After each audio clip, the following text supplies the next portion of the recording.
Welcome to today's Explainer. Today, we are literally looking under the hood of the entire economy. We're going to demystify exactly how a nation's total output and its overall price levels are determined. And to do this, we're bringing in some heavy hitters, the foundational macroeconomic models of aggregate demand and aggregate supply. So if you've ever found yourself wondering why prices suddenly shoot up, why recessions hit out of nowhere, or how an economy naturally corrects itself over time, well, you're in the right place. Let's build this up block by block. Here's our roadmap for today. We'll start with the big macroeconomic picture, unpack aggregate demand, and then check out the two horizons of supply. After that, we'll bring it all together in macroeconomic equilibrium and finish up by looking at shocks and adjustments. Part 1. The macroeconomic picture, seeing the whole economy.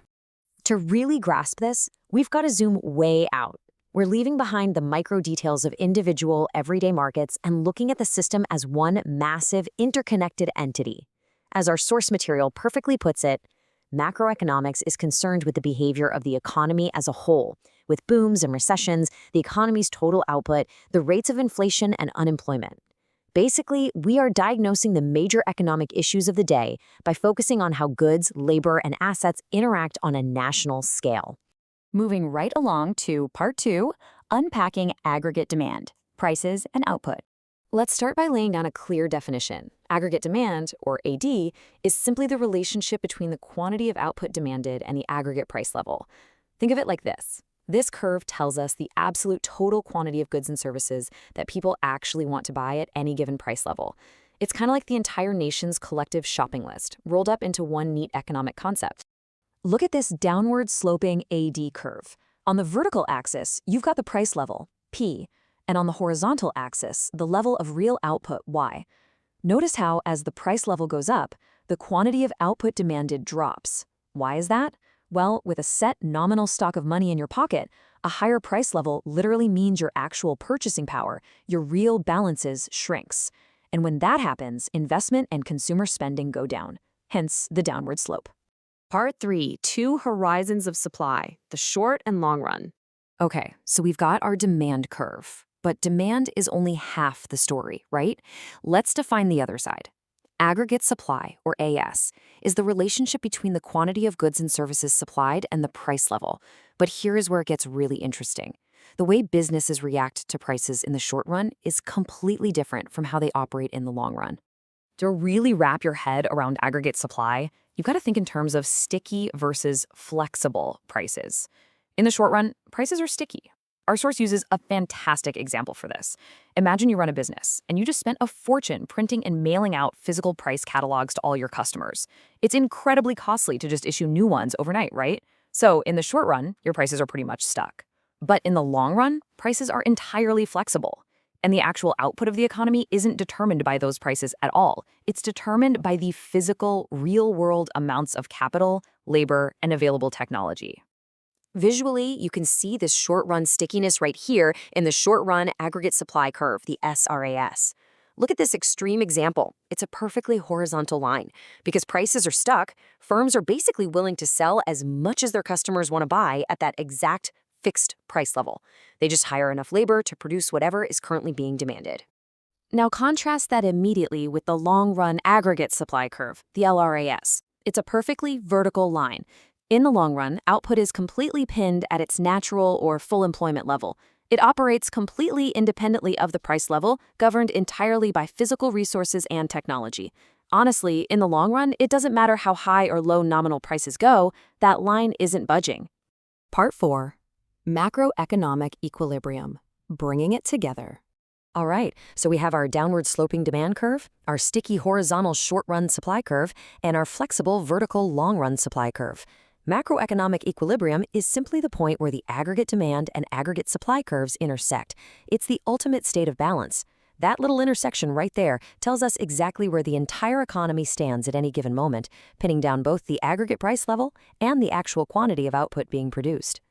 Check out how the downward sloping aggregate demand curve cuts right through both the long-run and short-run aggregate supply curves. At this precise intersection, actual prices perfectly match expected prices, and the economy is purring along exactly at its natural level of output. It is a perfect snapshot of macroeconomic harmony. Part 5, Shocks and Adjustments, the Model in Motion.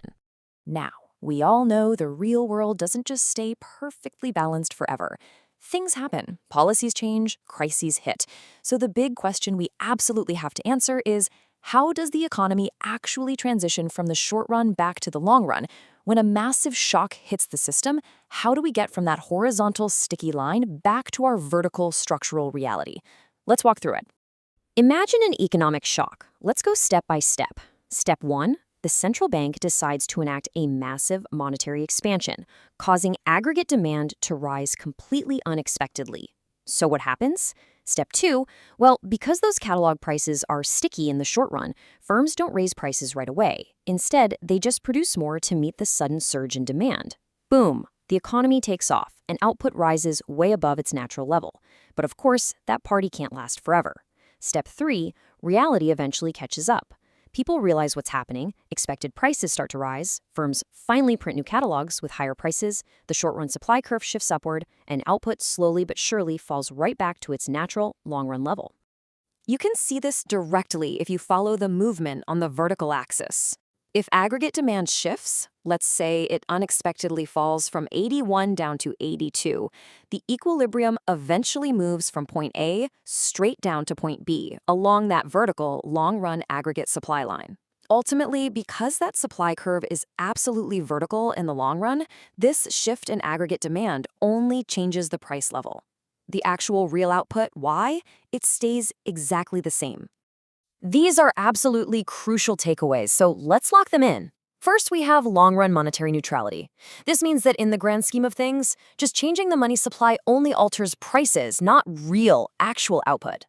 Second, we have short-run monetary non-neutrality, meaning before those sticky prices have a chance to adjust, shifts in demand absolutely can and do cause real economic booms and devastating recessions. These concepts work perfectly together. Output only deviates from its natural long-run level when there's an unexpected, surprise change in the price level. And just like that, you now have the theoretical foundation to actually understand the invisible forces driving inflation, recessions, and economic growth. It all comes back to the interaction of aggregate demand and supply. But remember, the economy is a living, breathing thing. It's always moving. So looking at the news today, what unexpected shocks do you think might shift our economic curves tomorrow? Are we staring down a demand shock or a supply shock? Keep this framework in your back pocket next time you're trying to make sense of the global economy. Thanks for joining us for this explainer.